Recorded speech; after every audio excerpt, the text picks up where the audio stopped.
And then Angie, if you don't mind giving us a quick introduction as well. Sure. Yes, I'm Angie Byron, or I go by WebChick in the Drupal community.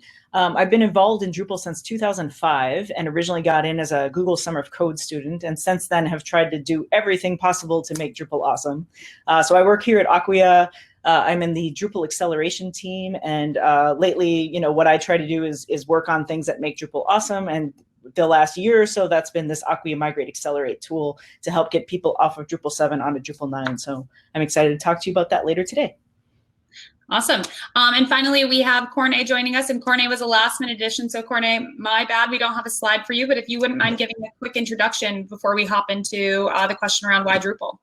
Yeah, no worries. I will give a brief one.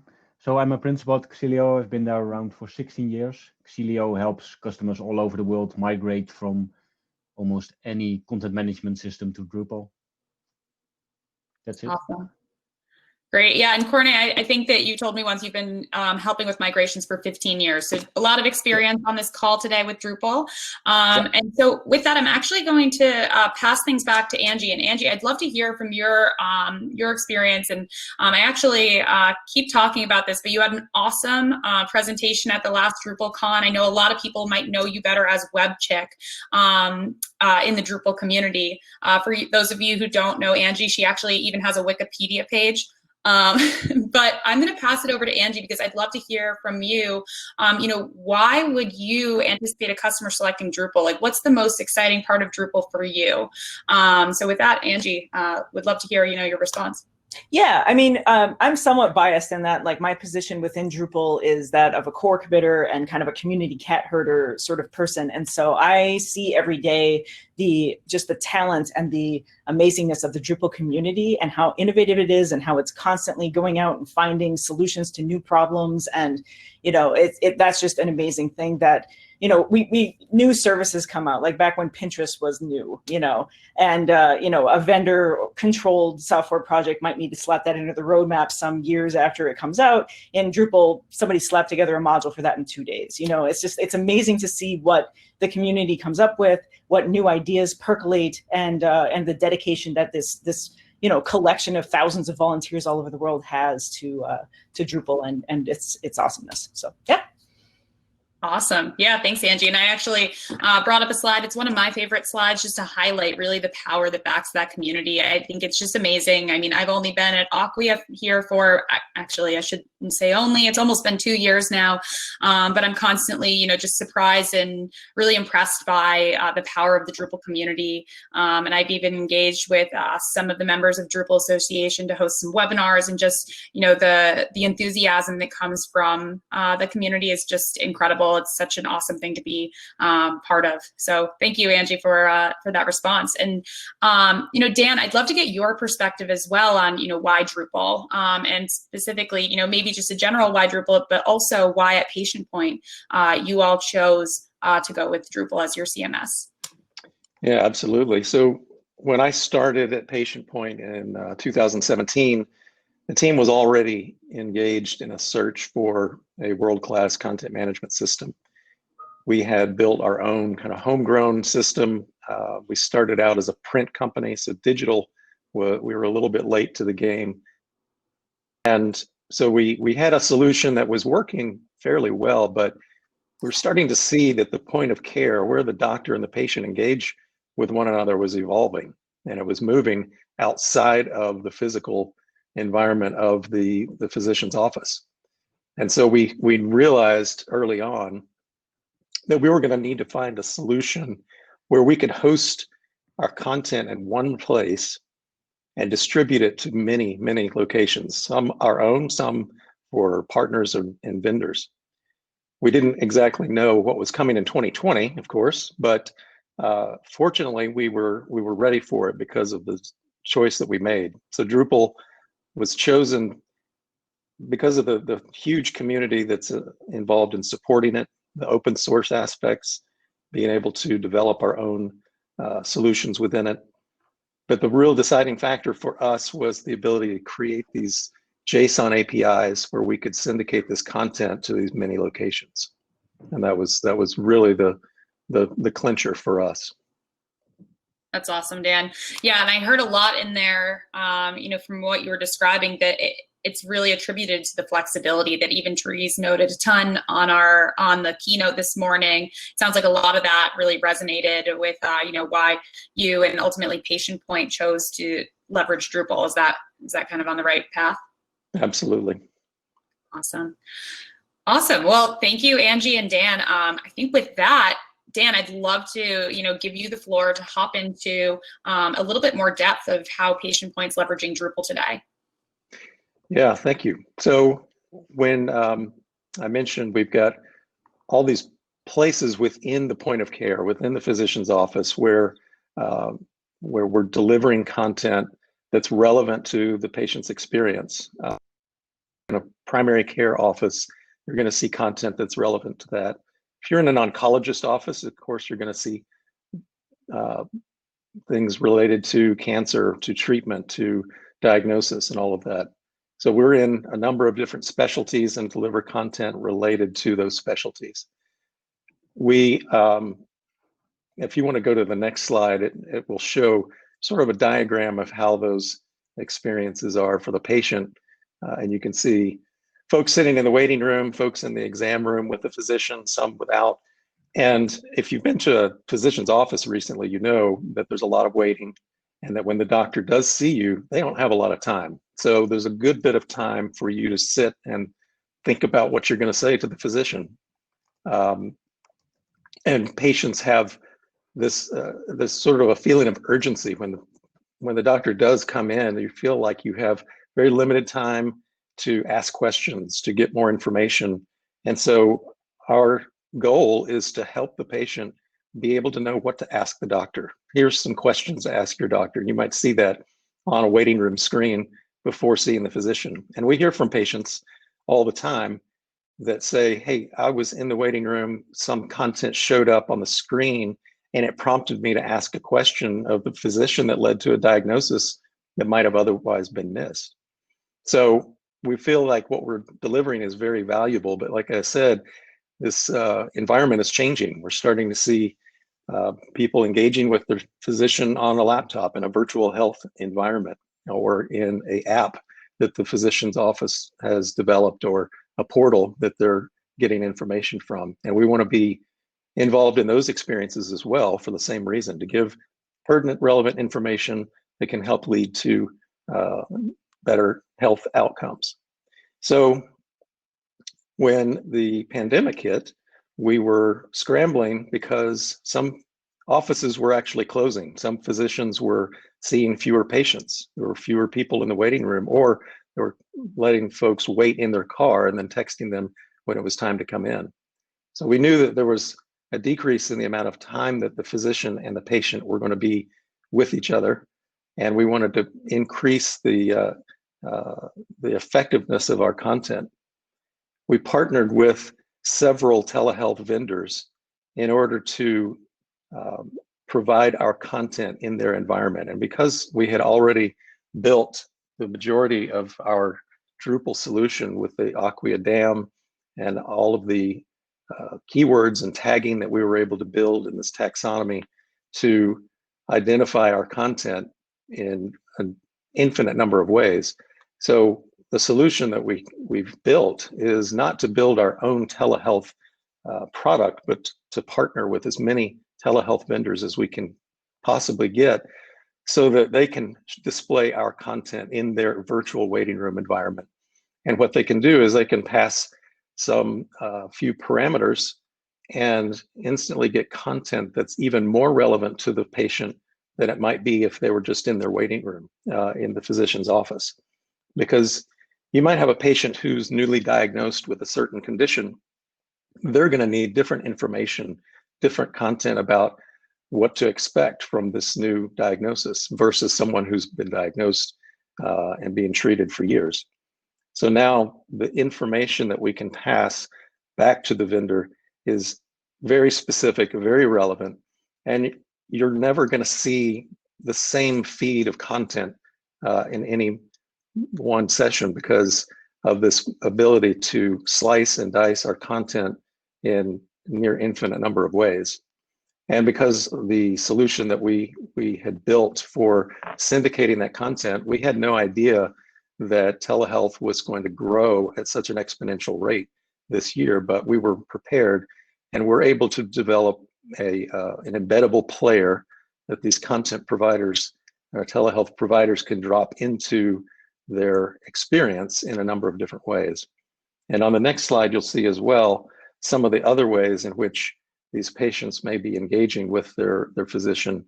It could be a reminder email that they get for a prescription, or it might be a reminder for an appointment.